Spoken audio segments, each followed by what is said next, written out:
কার বেশি বডি? আমার। আমি দেখেন এখন বডি দেখাও, বডি দেখাও। আমি ঘুষি দিচ্ছি।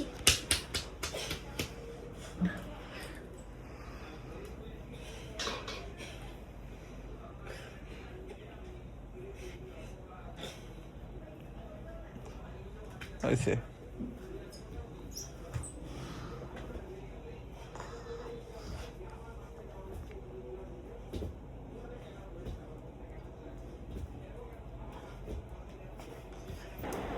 টাকা দাস না কেন? টাকা দে। টাকা দাস না কেন? টাকা দে। জানাবো কিন্তু টাকা দে। টাকা কই না? টাকা দে। টাকা দাস না কেন? আপনি কি হিজড়া? হ্যাঁ। তোর সমস্যা কি? টাকা দে। তুই টাকা দে। তুই টাকা দিলেই ভালো